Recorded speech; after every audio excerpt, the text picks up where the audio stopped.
એમજે ટીચિંગમાં તમારું જોરદાર સ્વાગત છે. હું છું જય મહેતા. ટાટ એચએસ અને ટાટ એસ આની ટુ ધ પોઈન્ટ અને ટોપિક વાઇઝ આજે આપણી સિરીઝ છે, એનો આ 3જા નંબરનો લેક્ચર છે અને શિક્ષણની ફિલસૂફી જે આપણો 10 ગુણનો જે ટોપિક છે એનો આ છેલ્લો લેક્ચર છે. કારણ કે આજના લેક્ચરમાં હું તમને શિક્ષણની વિચારધારાઓ જેની અંદર આદર્શવાદ, પ્રકૃતિવાદ અને વ્યવહારવાદ આ 3 વાત સમજાવી અને આ 10 માર્કનો ટોપિક તમારો કમ્પ્લીટ કરીશ અને 10 માર્ક તમારા રોકડા તમારા ખિસ્સામાં તમને મળી જશે. બરાબર છે?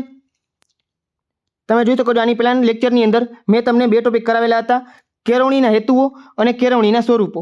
જે લોકો નવા છે એ લોકોને જણાવી દઉં કે આખું એક પ્લેલિસ્ટ બનાવેલું છે.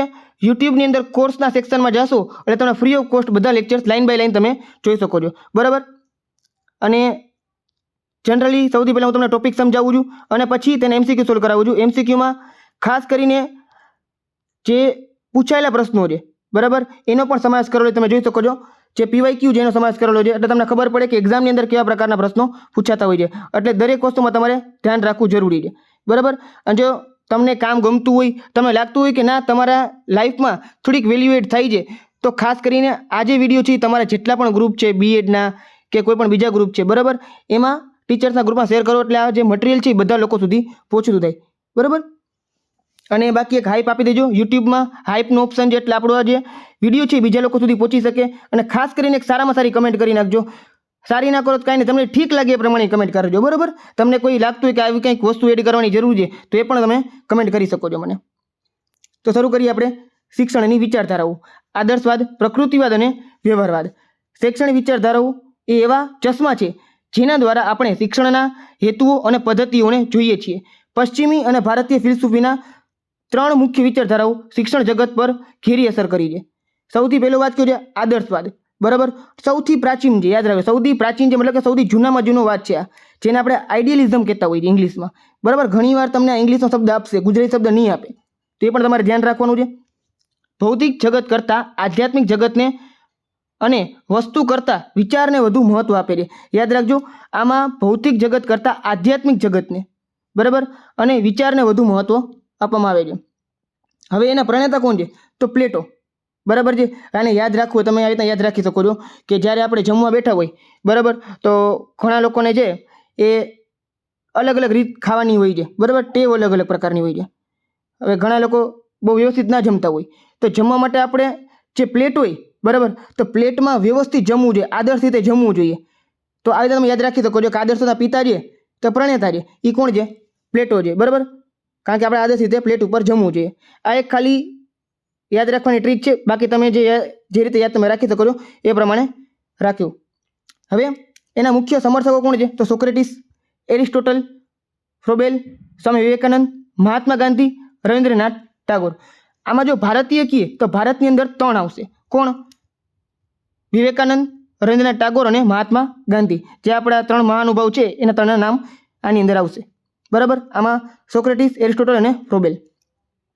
મુખ્ય સિદ્ધાંત શું છે? આ જગત આધ્યાત્મિક છે અને પરમ સત્ય વિચાર છે. સત્યમ શિવમ સુંદરમ એ સાક્ષાત મૂલ્યો છે જેને મેળવવા એ જ શિક્ષણનો ધ્યેય છે. શિક્ષકનું સ્થાન સર્વોપરી છે. શિક્ષક એ પથદર્શક અને ગુરુ છે. તો યાદ રાખજો, કોઈ તમને એવો પ્રશ્ન પૂછે કે શિક્ષક કેન્દ્રી વાદ કયો છે, તો એ કયો આવશે? આદર્શવાદ આવશે. આદર્શવાદ છે શિક્ષક કેન્દ્રી છે, મતલબ કે જેની અંદર શિક્ષકનું સ્થાન છે સર્વોપરી છે. બરાબર? શિસ્ત એ આંતરિક અને સખત હોવી જોઈએ. શિક્ષણ પદ્ધતિઓ પ્રશ્નોત્તરી, સંવાદ પદ્ધતિ અને નિગમન પદ્ધતિ. બરાબર? પ્રશ્નોત્તરી મતલબ કે જે આપણે પ્રશ્ન પૂછતા હોય, સોક્રેટિસની જે પદ્ધતિ છે ને, સોક્રેટિસની એ પ્રશ્નોત્તરી પદ્ધતિ છે. બરાબર? એ વસ્તુ યાદ રાખજો. હવે આવશે પ્રકૃતિવાદ. હજો જેટલું પણ યાદ રાખવાનું છે ટુ ધ પોઈન્ટ મેં તમને આપેલું છે. બરાબર? એટલે આટલામાં તમારો પ્રકૃતિવાદ પૂરો થઈ જાય છે. આનાથી પણ વધારે તમે કોઈ બીજી બુકમાં વાંચી શકો છો, પણ મેં તમને કીધું એ પ્રમાણે તમને જે પૂછાતું હોય એ પ્રમાણે મેં તમને આપેલું છે. પ્રકૃતિવાદ એના પ્રણેતા અથવા એના પિતા તમને પૂછે તો જીન જેક રૂસો. જીન જેક રૂસો. ખાલી રૂસો યાદ રાખો તો એ રૂસો શબ્દ આવશે જ, એટલે આખું યાદ ના રાખો તો ચાલશે. બરાબર? આદર્શવાદ છે એનાથી તદ્દન વિરુદ્ધ રહ્યા. પ્રકૃતિવાદ એ આદર્શવાદની વિરુદ્ધ વિચારધારા છે. તે માને છે કે પ્રકૃતિ જ અંતિમ સત્ય છે. પ્રકૃતિ તરફ પાછા વળો, બેક ટુ નેચર એ તેનું સૂત્ર છે. સમર્થક કોણ છે? Herbert Spencer, Rabindranath Tagore. પ્રકૃતિના ખોળે શિક્ષણના સંદર્ભમાં. બરાબર છે. તો જે રવિન્દ્રનાથ ટાગોર છે એ આદર્શવાદ અને પ્રકૃતિવાદ બેયની અંદર આવે છે. બરાબર. નામાં કોણ આવશે? હર્બર્ટ સ્પેન્સર આવશે. સિદ્ધાંત શું છે? તો બાળક કેન્દ્રીય છે. પ્રકૃતિવાદ છે એ બાળક કેન્દ્રીય છે, ચાઇલ્ડ સેન્ટર્ડ કહેવાય. પુસ્તકીય જ્ઞાનનો વિરોધ અને પ્રત્યક્ષ અનુભવ પર ભાર મૂકે છે. નિષેધાત્મક શિક્ષણ. બરાબર. બાળકને સત્ય ન શીખવું, તેને ભૂલોથી બચાવો, તેને પોતાની મેળે શીખવા દો. બરાબર છે. એટલે શું વાત છે કે ભાઈ સાચું શું છે એના કરતાં જે એને ભૂલ કરવા દો એની મેળે શીખી જશે. બરાબર. શિક્ષકનું સ્થાન ગૌણ.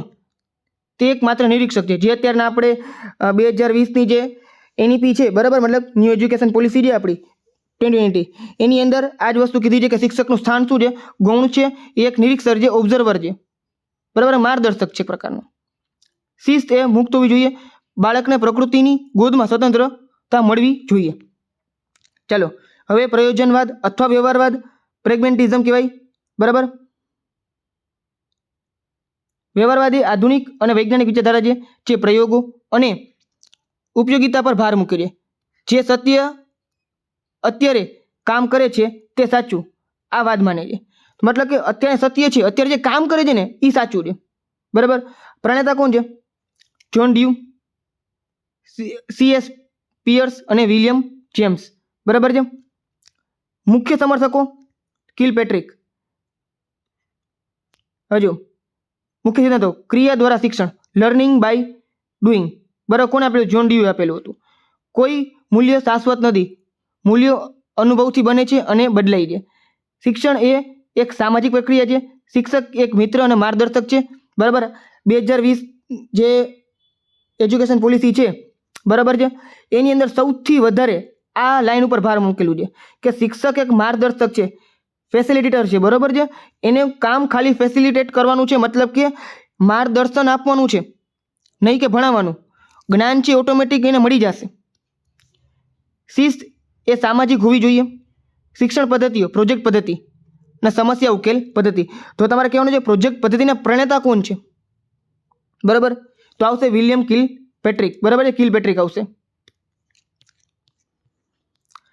ચાલો હવે આ તમને કોષ્ટક આપેલું છે. બરાબર. આદર્શવાદ, પ્રકૃતિવાદ અને વ્યવહારવાદ. કેન્દ્ર બિંદુ શું છે? આધ્યાત્મિકતા અને વિચાર. પ્રકૃતિમાં પ્રકૃતિ અને બાળક. વ્યવહારવાદમાં પ્રવૃત્તિ અને ઉપયોગિતા. શિક્ષકની ભૂમિકા આમાં ગુરુ સર્વોપરીની આદર્શવાદની અંદર, પ્રકૃતિવાદની અંદર ગૌણ અને વ્યવહારવાદમાં મિત્ર સલાહકાર જેવી. બરાબર. સૂત્ર શું છે? સત્યમ શિવમ સુંદરમ આદર્શવાદની અંદર આવશે. પ્રકૃતિવાદની અંદર પ્રકૃતિ તરફ પાછા વળો અને વ્યવહારવાદમાં ક્રિયા દ્વારા શિક્ષણ. પદ્ધતિ કઈ છે? તો પ્રશ્નોત્તરી સંવાદ પદ્ધતિ આદર્શવાદની અંદર. પ્રકૃતિવાદમાં હ્યુરિસ્ટિક અને પ્રત્યક્ષ પદ્ધતિ. વ્યવહારવાદના પ્રોજેક્ટ અને પ્રયોગ પદ્ધતિ. જે વ્યવહાર છે એમાં તમે પ્રોજેક્ટ કરતા હો, પ્રયોગો તમે વ્યવહારોની અંદર કરતા હો, એટલે એમાં રાખવાની. તો આ તમને કોઈ પણ એમસીક્યુની અંદર કોઈ એક પદ્ધતિ આપી દેશે અને કહેશે કે આ કયા વાદ સાથે જોડાયેલી પદ્ધતિ છે. બરાબર છે. જ્યારે પેપર અઘરું કરવું હોય ત્યારે આવા પ્રશ્નો વધારે પૂછે, ધ્યાનમાં રાખવાનું. ચાલો હવે આપણે એમસીક્યુ જોઈ લઈ. બરાબર છે. હવે આ સાવ ઇઝી છે. પ્રકૃતિ તરફ પાછા વળો, બેક ટુ નેચર. ક્યુ વાત છે? તો પ્રકૃતિવાદ ઓપ્શન નંબર સી એકદમ સાચો છે. બરાબર છે. જો રૂસોના મતે બાળકને કુદરતી વાતાવરણમાં ઉછેરવાથી તેનો સ્વાભાવિક વિકાસ થાય છે. કૃત્રિમ સામાજિક બંધનો શિક્ષણને બગાડે છે. બરાબર. પ્રોજેક્ટ પદ્ધતિના જનક કોણ છે? ચાલો હવે તમને કહી શકો છો પ્રોજેક્ટ પદ્ધતિના જનક કોણ છે. જ્યારે તમે એમસીક્યુ કરશો, એમસીક્યુમાં પૂછાયેલા એમસીક્યુ છે, ખાસ કરીને ધ્યાન આપજો. જેટલા પણ એમસીક્યુ છે એમાંથી મોટા ભાગના એમસીક્યુ ક્યાંક ને ક્યાંક પૂછાયેલા પ્રશ્નો છે. ટાટની અંદર, ટેટની અંદર, સી ટેટની અંદર. બરાબર છે. એટલે પૂછાયેલા પ્રશ્નોનો સમાવેશ કરેલો છે એટલે તમને ખબર પડે કેવા પ્રકારના પ્રશ્નો એક્ઝામમાં પૂછાય છે. તમારે એની તૈયારી કરવાની. અને વારંવાર ઘણા બધા પ્રશ્નો રિપીટ થતા હોય છે. એટલે આવા બધા પ્રશ્નો રિપીટેડ પ્રશ્નો છે. અને તમારે સ્વમૂલ્યાંકન કરવું હોય તમારે જાતે પેન પેપર લઈને બેસી જવાનું અને 10 પ્રશ્નના જવાબ તમારે જાતે લખતું જવાનું. તમને ખબર પડે કે કેટલા તમને માર્ક આવે છે. અને કમેન્ટ કરજો કેટલા માર્ક આવે છે એટલે મને ખબર પડે કોણ ધ્યાન આપે છે. તો ચાલો આનો જવાબ શું આવશે? ઓપ્શન નંબર બી, વિલિયમ નહીં, કિલપેટ્રિક. બરાબર છે. કિલપેટ્રિક. બરાબર. પ્રોજેક્ટ પદ્ધતિના પિતા કે જનક કિલપેટ્રિક છે. કિલપેટ્રિક જોન ડ્યુના વ્યવહારવાદી વિચારોના આધારે પ્રોજેક્ટ પદ્ધતિ વિકસાવી હતી. જો આનો જે વિચાર છે ને, વિચાર જોન ડ્યુએ આપેલો હતો. ક્રિયા દ્વારા શિક્ષણ છે ને, ક્રિયા દ્વારા શિક્ષણ એ જોન ડ્યુએ આપેલું હતું. પણ પ્રોજેક્ટ પદ્ધતિ કોણ છે? તો કિલપેટ્રિક આવશે. બરાબર. કઈ વિચારધારામાં શિક્ષકને માળી અને વિદ્યાર્થીને છોડ તરીકે સરખાવવામાં આવી છે? વ્યવહારવાદ, આદર્શવાદ, પ્રકૃતિવાદ કે યથાર્થવાદ? તો શું આવશે? આદર્શવાદ. હવે તમને એમ લાગશે કે ભાઈ આમાં તો પ્રકૃતિની વાત કરી રહી. ઘણા લોકો આમ કન્ફ્યુઝ થઈ જતો હશે કે આમાં તો માળી અને છોડની વાત છે. બરાબર. તો માળી અને છોડ જે પ્રકૃતિની અંદર જ આવે તો પ્રકૃતિવાદ આપણે લખીને આવતા રહી. બરાબર છે. સાચે આન્સરમાં જવાબમાં હોય એ ખરા ભાઈ પ્રકૃતિવાદ, ઓપ્શન નંબર સી છે. બરાબર. પણ એ ના આવે. શું કામ? કારણ કે આનમાં આવશે આન્સર આદર્શવાદ. ફ્રોબેલ છે ને એ આદર્શવાદી હતા અને ફ્રોબેલે કિન્ડરગાર્ટન છે, બરાબર, કિન્ડરગાર્ટન આ પદ્ધતિનું સ્વરૂપ આપેલું હતું. હવે કિન્ડરગાર્ટન છે ને એના પ્રણેતા કોણ છે? તો ફ્રોબેલ. અને ફ્રોબેલ કોણ છે? આદર્શવાદી વ્યક્તિ છે. બરાબર. અને એને કીધું હતું, એને શું કીધું હતું કે શિક્ષક છે એ માળી છે અને વિદ્યાર્થી છોડ છે. ફરી તમારે જોવું હોય તો એકવાર આપણે જોઈ લઈ. બરાબર. જો આદર્શવાદમાં તમે જોઈ શકો છો, આર્યા ફ્રોબેલનું નામ છે. બરાબર. સોક્રેટિસ છે ને પ્રશ્નોત્તરી પદ્ધતિ છે, ફ્રોબેલ છે, કિન્ડરગાર્ટન આવશે. બરાબર છે. તમે તમને કીધું એ પ્રમાણે બધી વસ્તુ છે તમારે પીડીએફમાં આવી જશે. અમુક વસ્તુ જે થિયરીમાં ના આપેલી હોય તમને એમસીક્યુમાં મળી જશે. એટલે તમારે આખી થિયરી વાંચવી નહીં, એ પ્રમાણે બધી વસ્તુ સેટ કરેલી છે. ચલો, લર્નિંગ બાય ડુઈંગ પર સૌથી વધુ ભાર કયો વાદ મૂકે છે? લર્નિંગ બાય ડુઈંગ, વ્યવહારવાદ, સાવ ઇઝીમાં ઇઝી આન્સર. મેં તમને કીધું તે પ્રમાણે જોન ડ્યુ છે એને જે માળખું આપેલું હતું આના વિશે વાત કરેલી હતી, લર્નિંગ બાય ડુઈંગ વિશે. અને આને અનુકરણ કરવા માટે કિલપેટ્રિકે પ્રોજેક્ટ પદ્ધતિ આપેલી હતી. બરાબર છે. આ તમને ખ્યાલ હોવો જોઈએ. નિષેધાત્મક શિક્ષણ, નેગેટિવ એજ્યુકેશનની કલ્પના કોણે આપી હતી? ચલો હવે આ થોડુંક અઘરું તમારા માટે, આ તમને ખબર હોવી જોઈએ. પહેલાં તો નિષેધાત્મક શિક્ષણ કેની અંદર આવે, કયા વાદની અંદર આવે? હમણાં આગળ આવી ગયું હતું. બરાબર. નેગેટિવ એજ્યુકેશન કહેવાય આને. તમને વાત ખબર હોવી જોઈએ. બરાબર. વાદ પછી આમાં જોડાયેલા વ્યક્તિનું નામ ગાંધીજી, રૂસો, પ્લેટો કે ટાગોર? બરાબર. જો આદર્શવાદમાં ગાંધીજી આવશે, રૂસોની પ્રકૃતિવાદમાં આવશે, પ્લેટો આદર્શવાદમાં આવશે, ટાગોર છે એ પ્રકૃતિવાદ અને આદર્શવાદ બંનેમાં આવશે. તો તમારે જોવાનું છે તો આવશે રૂસો. બરાબર. બાળકને જબરજસ્તી જ્ઞાન ન ઠાસવું પરંતુ ખોટી અસરોથી દૂર રાખવું એ સાચું શિક્ષણ. ખોટી અસર દૂર રાખવું મતલબ શું? એને ભૂલ કરવા દેવાની, ખોટી અસર નહીં પડવા દેવાની, પણ જબરજસ્તી જ્ઞાન આપવું નહીં. બરાબર છે. એ ભૂલ કરશે શીખી જશે, એને જેવું છે. તો નિષેધાત્મક શિક્ષણ છે એ પ્રકૃતિવાદની અંદર અને પ્રકૃતિવાદના પિતા આવશે રૂસો. ક્લિયર થઈ ગયું? કયા વાદ મુજબ સત્યમ શિવમ સુંદરમ શિક્ષણના મૂળ મૂલ્યો છે? તો આ સૌથી જૂનામાં જૂનો વાદ એટલે આદર્શવાદ, ઓપ્શન નંબર બી. બરાબર. ચાલો, પ્રકૃતિવાદમાં શિક્ષકનું સ્થાન કેવું હોવું જોઈએ? તો પ્રકૃતિવાદમાં કળક ના આવે. કળક છે એ આદર્શવાદની અંદર આવે. ગૌણ અને માત્ર નિરીક્ષક, જ્ઞાનનો એકમાત્ર સ્ત્રોત, તો જ્ઞાનનો એકમાત્ર સ્ત્રોત છે ને આદર્શવાદમાં આવે. યાદ રાખજો, પ્રકૃતિવાદમાં ના આવે. સામાજિક સુધારક એ પણ ના આવે. એટલે શું આવશે? ઓપ્શન નંબર બી, ગૌણ અને માત્ર નિરીક્ષક. પ્રકૃતિવાદ મુજબ પ્રકૃતિ જે શ્રેષ્ઠ શિક્ષક છે અને શિક્ષકે ઓછું દખલ કરવું. પ્રશ્નોત્તરી પદ્ધતિના મૂળ કયા ગ્રીક ફિલસૂફ છે? બરાબર છે. કયા એવા ફિલોસોફર છે જેને પ્રશ્નોત્તરી પદ્ધતિ જે આપેલી છે અથવા એના પ્રણેતા છે? તો સોક્રેટિસ પદ્ધતિ, સોક્રેટિસ. બરાબર છે. હજો અહીંયા છે ને તમે સોક્રેટિસ આપી જ દીધું છે. પ્રશ્નોત્તરી પદ્ધતિને સોક્રેટિસ પદ્ધતિ પણ કહેવામાં આવતી હોય છે. પણ જ્યારે એક્ઝામ હશે, એક્ઝામમાં પછી આવું તમને નહીં આપે. એક્ઝામમાં તમે સોક્રેટિસ શબ્દ કાઢી નાખશે. પ્રશ્નોત્તરી છે એ સોક્રેટિસ પદ્ધતિ તરીકે પણ ઓળખાય છે. એનો મતલબ કે સોક્રેટિસે પ્રશ્નોત્તરી પદ્ધતિ આપેલી હતી. બરાબર છે. પ્રશ્નો દ્વારા વિદ્યાર્થીઓના અંતર્મનમાંથી સત્ય બહાર લાવવાની પદ્ધતિ છે. કયો વાદ શિક્ષણને સામાજિક પ્રક્રિયા માને છે? શિક્ષણ એ સામાજિક પ્રક્રિયા છે આવું કોણ માને છે? આદર્શવાદ, વ્યવહારવાદ, પ્રકૃતિવાદ કે અસ્તિત્વવાદ? તો ઓપ્શન આવશે વ્યવહારવાદ. સૌથી છેલ્લો વાદ આપણે શીખાઈ જોન ડ્યુ મુજબ શિક્ષણ સમાજના વિકાસ માટેનું સાધન છે. તો જોન ડ્યુ આપેલું હતું આ. બરાબર છે. વ્યવહારવાદ, ક્રિયા દ્વારા શિક્ષણ. જોન ડ્યુ તમને નામ યાદ આવે તમને બે ત્રણ વસ્તુ મગજમાં આવી જવી જોઈએ. જોન ડ્યુ એટલે ક્રિયા દ્વારા શિક્ષણ, વ્યવહારવાદ. પછી જોન ડ્યુ છે એના શિષ્ય છે એના કિલપેટ્રિક હતા. કિલપેટ્રિક દ્વારા પ્રોજેક્ટ પદ્ધતિ આપવામાં આવેલી છે. બરાબર, 4-5 વસ્તુ તમને યાદ આવી જોઈએ.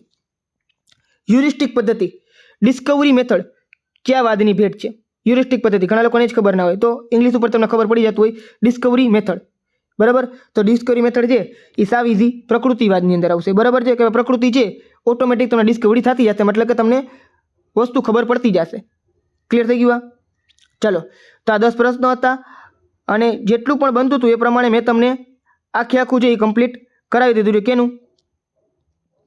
તો કે